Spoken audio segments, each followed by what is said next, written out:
Hello दोस्तों, स्वागत है आपका इस चैनल पे। आज हम बात करने जा रहे हैं कि बिहार बीपीएससी में जो कंप्यूटर टीचर का बम्पर बहाली आने वाला है उसके रिगार्डिंग बात करने जा रहे हैं। स्वागत है आपका इस चैनल पे। वीडियो को लास्ट तक देखते रहिएगा और आपके मन में जितना भी कंप्यूटर टीचर से रिलेटेड जो भी डाउट है वो पूरा दूर कर देंगे, चाहे वो डिग्री से रिलेटेड हो या सर्टिफिकेट से या बीटेट, एस्टेट, सीटेट या एस्टेट का पेपर 2 से रिलेटेड हो, या क्या योग्यता होगा 1 to 5 में, 6 to 8 में, 9 10 में और लेवल 11 12 में क्या बहाली आएगी, टीआरई 4 में आएगी या 5 में आएगी या इसका अलग से बहाली आएगा। इस पर बात करने के लिए पूरा आपका एक एक क्वेश्चन हम यहाँ ले लिए हैं। तो चलिए शुरू करते हैं कि बिहार में जो सबसे बड़ी बहाली कंप्यूटर टीचर की होने जा रही है उसका तमाम क्वेश्चन आपके सामने लेंगे और इस पर बताएंगे कि फाइनली जो बिहार में कंप्यूटर टीचर जो बीपीएससी टीआरई 4 और 5 में होने की प्रबल संभावना है उसमें क्या एलिजिबिलिटी क्राइटेरिया रहेगा, कितना सीट रहेगा और पीजीडीसीए का, स्टेट का, सीटेट का, बीटेट का क्या इशू रहने वाला है, इस पर भी बात करेंगे। चलिए सबसे पहला जो आपके मन में और सबके मन में ये क्वेश्चन आ रहा है कंप्यूटर टीचर से रिलेटेड, वो क्वेश्चन मैंने ऑन स्क्रीन आपको नोट डाउन करके हैंड रिटन फॉर्मेट में मैंने तमाम क्वेश्चन को नोट डाउन किया है। आप देख सकते हैं स्क्रीन पर जो है इस वैकेंसी से रिलेटेड आपके मन में जितने भी सवाल आ रहे होंगे वो सारे सवाल लिए गए हैं। पहला है कि बीपीएससी टीआरई 4.0 और 5.0 में जो बम्पर वैकेंसी है वो 4.0 में रहेगी या 5.0 में रहेगी, या जो है इसका अलग से कंप्यूटर टीचर का बहाली राज्य भर में किए जाएंगे। तो देखिए दोस्तों, अभी 4.0 में जो है बहाली की कंप्यूटर टीचर की प्रबल संभावना चल रही है। तो आपका ये क्वेश्चन क्लियर हो गया और बाकी जो रेस्ट पद है उसको 5.0 यानी कि टीआरई 5 यानी कि टीआरई 5 में जोड़ने की प्रबल संभावना है। दूसरा क्वेश्चन दोस्तों आपके मन में आ रहा होगा कि जो है बहाली कब आएगी। देखिए बहाली जो है टीआरई 4 का अभी चर्चा चल रहा है कि मार्च से अप्रैल के बीच में टीआरई 4 का जो है मतलब मार्च में कह रहा है कि फॉर्म भरा लिए जाएंगे, अप्रैल मई तक में एग्ज़ाम ले लिए जाएंगे। टीआरई 4 में अगर बीपीएससी कंप्यूटर टीचर अगर आती है तो मार्च अप्रैल तक में समझिए कि ये मामला फिनिश होने जा रहा है। उसके बाद जो है दूसरा सबसे बड़ा सवाल जो है आप लोगों का दोस्तों, पदों या सीटों की संख्या क्या होगी। देखिए दोस्तों, पदों या सीटों की जो संख्या इस बार रहने वाली है वो मैं बता दूं आपको। इस बार जो है चरण के हिसाब से पद बनेंगे। पहला जो है 1 to 5 में यानी कि जिसको 3 to 5 कहते हैं, दूसरा जो है 6 to 8 में यानी कि इसी दोनों में कंप्यूटर टीचर की बहाली होने जा रही है। क्योंकि 11 12th में जो बहाली हुई है कंप्यूटर टीचर की, सीएस टीचर की, तो उसके बाद जो है सरकार जो है ये प्रयास में है और बीपीएससी खुद इस एग्ज़ाम को कंडक्ट करने की मोड में और शिक्षा विभाग का ये आदेश है कि कंप्यूटर की जानकारी जो है लोअर क्लास से लेकर हायर क्लास तक दिया जाए। तो इस हिसाब से कंप्यूटर टीचर की सबसे बड़ी अब तक की बहाली बीपीएससी यानी कि बिहार के इतिहास में होने जा रहा है। उसके बाद दोस्तों चौथा सवाल है आपके मन का, जो हम खुद ये सवाल आपके मन में जो सवाल आएगा वो सारा मैंने नोट डाउन किया है। वीडियो को लास्ट तक देखेंगे तो आप कंप्यूटर टीचर से रिलेटेड जितना भी आपके मन में डाउट है दोस्तों वो सारा कुछ क्लियर हो जाएगा।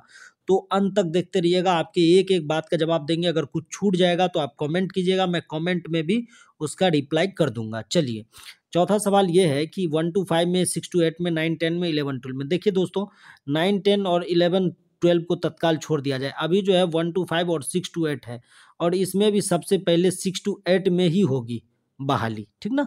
6 to 8 में होगी और पदों की संख्या मैं आगे बता दूंगा कि कितनी पदें हैं, ठीक ना। उसके बाद चलिए आते हैं अगला क्वेश्चन है, 5वां नंबर क्वेश्चन है कि योग्यता। ये सबसे बड़ा अभी कन्फ्यूजन चल रहा है कि एलिजिबिलिटी क्राइटेरिया क्या होगी, योग्यता क्या होगी। बहुत सारे लोग 11 12 के मतलब टीचर के बहाली के एलिजिबिलिटी क्राइटेरिया से मिला रहे हैं। तो दोस्तों 6 to 8 और 1 to 5 में दोनों में बदलाव देखने को मिलेगा, क्योंकि 11 12 तो हायर सेकेंडरी हो जाता है यानी कि सीनियर सेकेंडरी हो जाता है, +2 हो जाता है। तो उसमें उसके क्राइटेरिया में मतलब योग्यता में और 1 to 5 और 6 to 8 के योग्यता में दोनों में अंतर देखने को मिलेगा। चलिए दोस्तों, अब छठा सवाल आपके मिजाज में जो आ रहा है, 6 नंबर वो लिए हैं हम कि 6 to 8 में बीटेट या एस्टेट या सीटेट या एस्टेट पेपर 2 यानी कि क्या लेने जा रहा है। यानी कि बीटेट लेने जा रहा है क्योंकि बीटेट पे भी विचार चल रहा है, एस्टेट फेज 2 होगा या नहीं होगा, क्या सीटेट की अनिवार्यता होगी कंप्यूटर टीचर बनने के लिए, या एस्टेट पेपर 2 का क्वालिफाई होना इसमें भी अनिवार्य है। जैसा 11 12 में एस्टेट पेपर 2 जो है निकाले हुए लोग कंप्यूटर टीचर के लिए एलिजिबल होते थे। तो ये भी डिस्कस करेंगे हम। आगे। आप वीडियो में बने रहिए। पहले आपका मन में जो सवाल आ रहा है वो 10 क्वेश्चन, यहाँ तक देखिए 10 सवाल हम आपके मन का लेके हैं। 7वां देखिए, क्या बीएड और डीएलएड के लिए जो है इसमें अनिवार्यता है? बीएड भी नहीं और डीएलएड भी नहीं, दोनों के लिए कोई विचार नहीं है। लेकिन बहुत यूट्यूब चैनल वाले कह रहे हैं कि बीएड और डीएलएड इस बार लागू हो जाएगा। दोस्तों मैं फिर से आपको कहना चाहूँगा, बीएड भी नहीं हो सकता, डीएलएड भी नहीं हो सकता। क्यों? क्योंकि 11-12 की बहाली में बीएड की कोई अनिवार्यता नहीं थी। तो इस हिसाब से समझिए कि बीएड और डीएलएड तो इसके लिए कोई होने नहीं जा रहा है। ठीक। उसके बाद जो है 8वां आपके मन में जो सवाल आ रहा होगा दोस्तों, अगर कोई इंजीनियरिंग बैकग्राउंड से हैं तो वो तो कहेंगे कि सीएस वाले ही जो है कंप्यूटर टीचर बनेंगे। तो दोस्तों ऐसा बात बिल्कुल नहीं है कि आप इंजीनियरिंग के किसी भी ब्रांच से हैं, सिविल से हो, इलेक्ट्रिकल से हो, मैकेनिकल से हो, इलेक्ट्रॉनिक से हो, या कोई भी इंजीनियरिंग के ब्रांच से हो, ठीक ना, आपके पास 1 ईयर का दोस्तों PGDCA, post graduate diploma in computer application, PGDCA 1 साल का होना चाहिए, तो आप एलिजिबल हैं। कोई भी ब्रांच रहे, सिविल रहे, इलेक्ट्रिकल रहे, मैकेनिकल रहे, इलेक्ट्रॉनिक्स रहे, चाहे मेटलर्जी रहे, चाहे केमिकल रहे, चाहे कुछ भी ब्रांच रहे आपका, आप एलिजिबल है कंप्यूटर टीचर के लिए।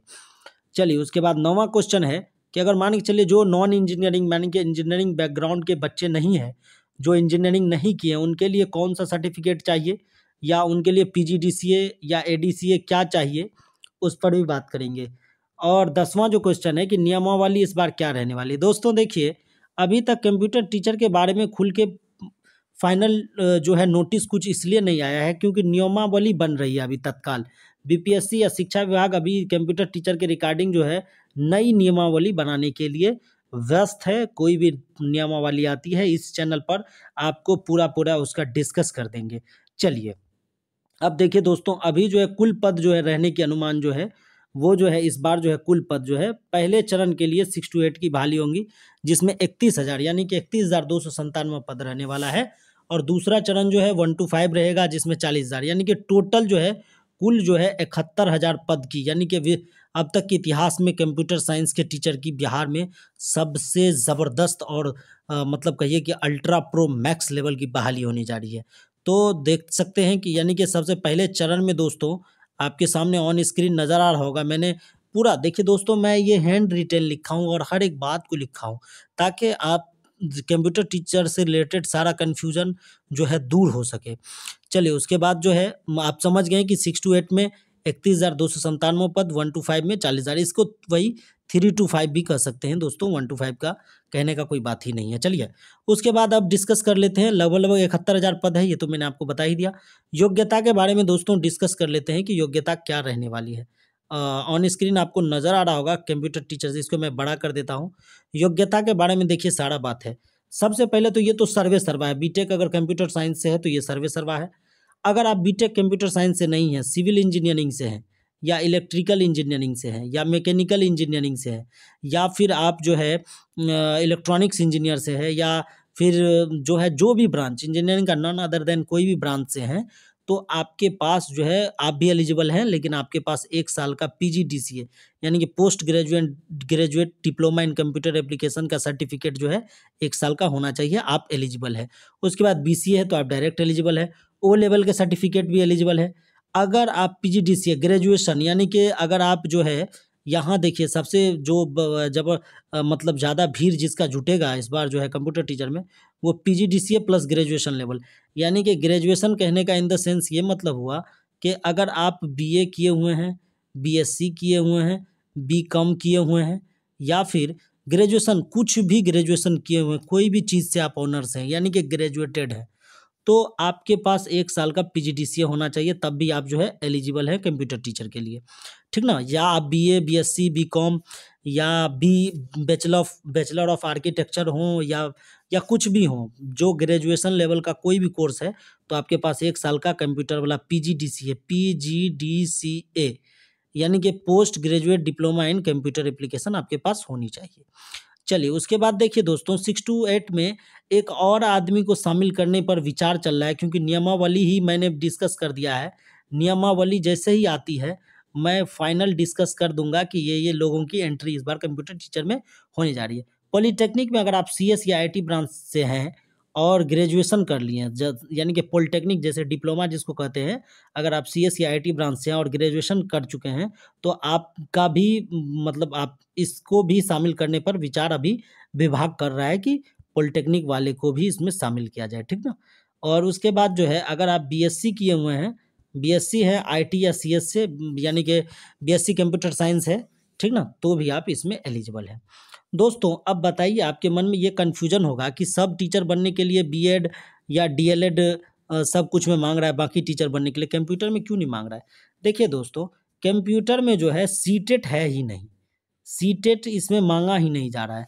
तो सीटेट का फॉर्म अब आप एक लॉजिक लगा सकते हैं कि सीटेट का जो है फॉर्म जो होता है, सीटेट पेपर 1 जो होता है और पेपर 2 जो होता है, ये फॉर्म वही लोग भर सकते हैं जो DLED हैं या जो है B.Ed है। अब मान के चलिए, अब न आपसे ये पेपर 1 और पेपर 2 सीटेट का क्वालिफाई मांगा ही नहीं जा रहा है, तो DLED और B.Ed का कोई सवाल ही नहीं पैदा होता है। तो इसलिए सीटेट, यानी कि जैसे ही आप कह रहे हैं क्लास 6 to 8 और 1 to 5 की बात हम जैसे ही कर रहे हैं, तो अब आप समझ जाइए कि D.Ed और DLED, यानी कि B.Ed और DLED क्यों नहीं मांगा जा रहा है। क्यों? क्योंकि इसमें किसी तरह का सीटेट का पेपर होने नहीं जा रहा है, और सीटेट का फॉर्म वही लोग भरता है जो मतलब B.Ed और DLED किए हुए हैं, ठीक। तो इस तरह से B.Ed भी बाहर हो गया, DLED भी बाहर हो गया। बस आपके पास जो है 6 to 8 और 1 to 5 में जो है वो कंप्यूटर का सर्टिफिकेट, नॉर्मल ग्रेजुएशन या B.Tech से या BCA से या O लेवल से या पॉलिटेक्निक CS से या ग्रेजुएटेड हैं या BSc IT CS हैं, तो आप एलिजिबल हैं। B.Ed DLED इसमें बिल्कुल एलिजिबल, मतलब इसमें B.Ed और DLED नहीं है, नहीं है, सीधा समझिए नहीं है। चलिए उसके बाद जो है आइए कोर्स के बारे में जान लेते हैं, कौन सा कोर्स जो है एलिजिबल है। मान के चलिए अगर B.Ed DLED नहीं है तो कौन सा कोर्स एलिजिबल है। देखिए दोस्तों, इसमें मैंने बड़े अक्षरों में हाईलाइट करके दिखा दिया, B.Ed गलत, DLED गलत, ये दोनों नहीं है चलेगा। लेकिन अगर आपके पास कंप्यूटर का डिग्री है, कोई कोर्स है, सर्टिफिकेट है, तभी आप एलिजिबल होंगे, अदरवाइज आप एलिजिबल नहीं होंगे। क्योंकि इससे पहले BPSC TRE 1, 2, 3 जो हुए हैं कंप्यूटर टीचर के लिए, उसमें भी B.Ed का अनिवार्यता नहीं था। तो इस तरह से भी समझ सकते हैं ऑफिशियली भी कि B.Ed नहीं चाहिए। लेकिन BPSC 1, 2, 3 में 11, 12 हुआ है, जिसमें जो है ग्रेजुएटेड प्लस PGDCA या एस्टेट पेपर 2 आप जो है क्वालिफाई होते, तभी आप 11, 12 में टीचर हो सकते थे, ठीक ना। तो चलिए अब आगे डिस्कस करते हैं हम कि PGDCA जो इतना बड़ा डिग्री है, इस पे बवाल मचा हुआ है। कई लोग जो है PGDCA कहीं कहीं से ले रहे हैं, कोई बैक सेशन में ले रहे हैं, या जैसे भी करके जहाँ से भी जो सर्टिफिकेट ले रहे हैं या जो कर चुके हैं या जिसका कंप्लीटेड है, उनको मैं एक नज़र में बता दूं कि अगर आप इंजीनियरिंग के अदर ब्रांच से हैं, कंप्यूटर से हैं, तो PGDCA आपका नहीं चाहिए। अगर आप इंजीनियरिंग के कोई और, कंप्यूटर छोड़ के कोई और भी ब्रांच से हैं, तो आपको 1 साल का PGDCA चाहिए, ठीक। और दूसरा बात, अगर आप जो है नॉर्मल ग्रेजुएशन किए हैं, BA किए हैं, BSc किए हैं, BCom किए हैं, या कोई भी ग्रेजुएशन कोर्स किए हुए हैं, तो उसके लिए 1 साल का PGDCA चाहिए, ठीक। अब सवाल ये है कि कितना इंस्टीट्यूट जो है, प्राइवेट इंस्टीट्यूट भी जो है PGDCA करवा रही है। तो दोस्तों PGDCA जो है प्राइवेट इंस्टीट्यूट या कोई कोचिंग से मत लीजिए।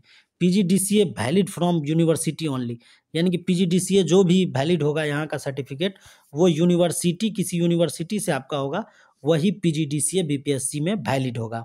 अगर आप कोई कोचिंग इंस्टीट्यूट से ले चुके हैं या कोई किसी और के थ्रू ले चुके हैं या वो यूनिवर्सिटी से अप्रूव नहीं है, तो आपको है डॉक्यूमेंट जो आप अगर क्वालिफाई हो जाएंगे एग्जाम, डॉक्यूमेंट में आपको छांट दिए जाएंगे, ठीक ना। और दूसरा सबसे बड़ा सवाल आ रहा है अभी कि ADCA और DCA को शामिल करने पे चर्चा चल रही है, लेकिन जो चर्चा चल रही है बस ADCA और DCA को, दोस्तों ADCA पे तो 2 मिनट के लिए विचार हो भी सकता है आयोग की तरफ से या शिक्षा विभाग की तरफ से, लेकिन DCA की कोई संभावना नहीं है। तो अभी चर्चा चल रही है ADCA को शामिल करने पे, ठीक ना। मैंने यहाँ देखिए दोस्तों हाईलाइट करके एक एक बात बता दिया हूँ। ये वीडियो आप देख लेते हैं तो इसके अलावा आपको कोई वीडियो देखने की बिल्कुल ज़रूरत और आवश्यकता मेरे हिसाब से नहीं पड़ती है। ये देखिए PGDCA के रिगार्डिंग मैंने सारी बात बता दी है। इस घेरा में देखिए, पहले बात है वैलिड फ्रॉम यूनिवर्सिटी ओनली, यानी कि सिर्फ और सिर्फ यूनिवर्सिटी से ओनली जो है PGDCA है तभी वैलिड होगा, ठीक। और उसके बाद दोस्तों जो है कोई भी इंस्टीट्यूशन से नहीं होना चाहिए, यूनिवर्सिटी से होना चाहिए। डिस्टेंस, ऑनलाइन या रेगुलर मोड में भी किए हुए हैं PGDCA तो आपका वैलिड है। डिस्टेंस में, ऑनलाइन मोड में या रेगुलर मोड में भी है तो आपका PGDCA वैलिड है। ठीक, उसके बाद दोस्तों अब सवाल आता है, ये 1 ईयर का कोर्स है, ठीक ना, post graduate diploma in computer application 1 year का कोर्स है। और जिसके पास दोस्तों ADCA या DCA का है उसको बता दूं कि DCA वाले का तो नहीं, लेकिन ADCA पे विचार चल रहा है, जैसा कि सूत्रों के हवाले से खबर मिली है कि ADCA को शायद 1 to 5 में जगह मिलने की संभावना जताई जा रही है। ठीक, चलिए अब दोस्तों आ जाते हैं कि चलिए मान के चलिए DED नहीं लिया, मान के चलिए आपसे DLED नहीं लिया, उसके बाद BEd नहीं लिया, लेकिन आपके पास जो है एस्टेट का पेपर 2 लेता है, या फिर एस्टेट पेपर 1 होता है, या फिर बीटेट का अभी जो है चर्चा चल रहा है दिसंबर नवंबर से बिहार में कि बीटेट लिए जाएंगे, यानी कि BPSC TRE 4 या 5 से पहले बीटेट लिए जाएंगे। तो अब तक तो जनवरी, आज 21 जनवरी होने जा रहा है, तो अभी तक तो कोई संभावना है नहीं बीटेट का, या अब देखिए अगर जो भी लेगा तो उसको 4.0 से पहले ही लेना होगा, क्योंकि एस्टेट अगर फेज़ 2 का आयोजन होता है तो वो जो है 4.0 से पहले कराना होगा। अगर या तो बीटेट करवाती है तो इसका भी आयोजन जो है 4.0 से कराना होगा। क्यों? क्योंकि अपीयरिंग कैंडिडेट को, या जो कैंडिडेट एस्टेट पेपर 2 या बीटेट नहीं है, तो वो कैसे इसमें भरेंगे, क्योंकि इतनी बड़ी बहाली है, लगभग 71,000 पद की बहाली है कंप्यूटर टीचर की, और इसका सैलरी भी ठीक ठाक रहेगा, और मात्र कुछ ही क्लास रहेंगे, बहुत अच्छी जॉब है ये। तो इसलिए तो इसमें काफ़ी अभ्यर्थी हैं और भीड़ भी ज़बरदस्त लगने जा रहा है, क्योंकि नॉर्मल ग्रेजुएशन प्लस 1 साल का PGDCA का एंट्री इसमें हो चुका है। तो अगर इस तरह की कुछ भी होती है तो उसकी जो है आयोजन बीटेट या एस्टेट का जो है 4.0 से पहले कराना होगा, या नहीं तो अगर हो सकता है अलग से कंप्यूटर टीचर का एक अलग बहाली निकाले, तो अब आयोग उस पर सोचेगी और शिक्षा विभाग सोचेगा। और बहुत सारे दोस्तों का सवाल था कि क्या इस बार डोमिसाइल लगने जा रहा है, यानी कि बिहार राज्य के निवासी जो हैं उनको जो है विशेष प्रावधान होने जा रहा है, या बाहरी जो अदर स्टेट वाले आके जो है इसमें अपना जो है रिजल्ट ले लिए हैं, बिहार के बच्चे बाहर हो जा रहे हैं, तो डोमिसाइल लागू होते ही जो है बिहार के बच्चों को ज़्यादा प्रायोरिटी मिलेगा, और जो है अदर स्टेट वाले जो है मतलब कम प्रायोरिटी में जाएंगे। तो इस पे विचार चल रही है कोई, लेकिन मेरे हिसाब से जो है 50-50 मानिए इसको अभी तक, या 90, 99 और 1 का, यानी कि 99 या 1% ही होने की संभावना है, 99 नहीं है, क्योंकि सरकार इस पे कोई फाइनल डिक्लेरेशन दे नहीं रही है। तो समझिए या तो 50-50 मानिए डोमिसाइल लागू होगा या नहीं भी होगा, या फिर सीधा 99 और 1 के रेशियो में मानिए। अब दोस्तों लास्ट, ये वीडियो लंबा हो सकता है, लेकिन दोस्तों मैंने हर एक टॉपिक, अगर आप ये वीडियो देख लेते हैं तो सारा टेंशन ही आपका दूर हो जाएगा। अब वैलिड के सवाल पे है, और बहुत सारे दोस्तों का सवाल है कि 6 माह या 1 साल का कोई कंप्यूटर साइंस का कोर्स जो है वो सही है या गलत है। दोस्तों 6 महीना या 1 साल का कोई कोर्स किए हैं तो इस पे नियमावली जो है जब आ जाएगी 1 to 5 और 6 to 8 के लिए, तभी हम कह सकते हैं कि 6 महीना या 1 साल वाले कोर्स को इसमें वैल्यू दिया गया है नहीं, या प्रायोरिटी, या उसको एक्सेप्ट किया गया है नहीं। और दूसरा सबसे बड़ा सवाल है CCC या O लेवल जो है उसको मतलब इस पे में शामिल करने जा रहा है कि नहीं। तो देखिए O लेवल की तो बात हम कंफर्म कर सकते हैं, CCC की बात जो है इस पे जो है निर्णय आना बाकी है। तो अभी ये दोनों को समझिए कि अभी विचाराधीन चल रहे हैं, आयोग की फाइनल जैसे ही PDF आती है वो वाली, तो वो हम डिस्कस कर देंगे। तो इस तरह से दोस्तों आप देख लीजिए, मैंने आपके एक एक सवाल का दोस्तों जवाब दे दिया है, ठीक ना, एक एक सवाल का। वीडियो लंबा हो जाएगा, लेकिन फिर भी मैंने एक एक सवाल का आपका जवाब दे दिया। पहले कंप्यूटर शिक्षक से रिलेटेड हर एक, देखिए दोस्तों सबसे पहला आपका सवाल मैंने लिया था TRE 4.0 5.0 की बहाली जो है 71,000 होने जा रही है। कब बहाली आएगी? मार्च अप्रैल में संभावना है। पदों की कुल संख्या 71,000 है। 1 to 5 और 6 to 8 के लिए फिलहाल बहाली होने जा रही है। योग्यता क्या रहेगी उसका डिस्कशन मैंने पकड़ दिया। उम्र सीमा जो रहेगी दोस्तों वो 18 जो रहेगी प्राइमरी टीचर के लिए, उसके बाद 21 रहेगा मतलब सेकेंडरी के लिए, और हायर सेकेंडरी के लिए भी 21 रहने वाला है। ठीक, उम्र सीमा भी मैंने डिस्कस कर दिया। उसके बाद दोस्तों जो है आपका क्वेश्चन 6 to 8 था, बीटेट एस्टेट सीटेट, इसके आयोजन जो है 4.0 या 5.0 से पहले ही कराना होगा, तभी शामिल हो पाएंगे, या जो क्वालिफाई हैं पहले से उसका अलग बात है। BEd DLED इसके लिए नॉट अप्रूव्ड, ठीक ना, इसमें कोई ज़रूरी नहीं है। इंजीनियरिंग के ऑल ब्रांच से हैं तब भी आप एलिजिबल हैं, बशर्ते आपके पास PGDCA की डिग्री बिल्कुल होनी ही चाहिए। कंप्यूटर का कौन सा सर्टिफिकेट चाहिए, PGDCA या ADCA? PGDCA होना ही चाहिए। ADCA पे अभी कोई भी फाइनल नियम नहीं आया है। 10वां था नियमावली, इस बार क्या रहने वाली है? नियमावली जो है फरवरी के मिड में आ जाएगी, फरवरी 15 से 20 फरवरी के बीच में आखिरी नियमावली आ जाएगी तो उसी में डिस्कस हो जाएगा। तो दोस्तों सारा चीज़ मैंने डिस्कस कर दिया। अब आपका जो भी क्वेश्चन है वो आप बात कर सकते हैं और मैं कमेंट कीजिए। और मैंने सारा बात आपको बता दिया है, एक-एक बात दोस्तों, योग्यता से लेके योग्यता भी बता दिया मैंने, देखिए यहाँ पे। उसके बाद जो है अगला जो है देखिए कोर्स जो है, कोर्स में क्या वैलिड है नहीं वैलिड है वो भी बता दिया। पीजीडीसीए के बारे में भी ब्रीफ से बता दिया। एडीसीए या डीसीए वाला बात भी मैंने पूरा बता दिया। उसके बाद जो है एस्टेट और बीटेट के बारे में भी मैंने पूरा बता दिया। डोमिसाइल लगेगा या नहीं उसके बारे में बता दिया। वैलिड कौन सा है उसके बारे में भी क्वेश्चन मैंने फाइनल क्लियर कर दिया। उसके बाद जो है पॉलिटेक्निक वाले जो छात्र हैं, डिप्लोमा वाले, उसको जो है शामिल करने का विचार चल रहा है, जो उसके सीएस या आईटी ब्रांच से किए हैं, क्योंकि पॉलिटेक्निक वाले को केवीएस में अलाउ किया गया था, तो हो सकता है तो कि 6 to 8 में पॉलिटेक्निक वाले जो है सीएस वाले को उसको अलाउ किया जाएगा। बाकी बीटेक वाले सीएस तो डायरेक्ट अलाउड है, और बाकी लोग जो है पीजीडीसीए कर लीजिए ताकि आप इतनी बड़ी बहाली में शामिल हो पाएंगे। धन्यवाद दोस्तों। बिहार बीपीएससी टीआरई 4.0, 5.0 और तमाम तरह की बातों के लिए चैनल के साथ बने रहिए, और आप अपना कमेंट कीजिए वीडियो कैसा लगा, और दोस्तों के साथ शेयर कीजिए। धन्यवाद। बने रहेंगे इस चैनल पे, आपका प्यारा सा सपोर्ट का भी ज़रूरत है। कंप्यूटर टीचर से रिलेटेड जो भी न्यूज आएगा वो सबसे पहले आपको इसी चैनल पर देखने को मिलेगा। Thank you so much.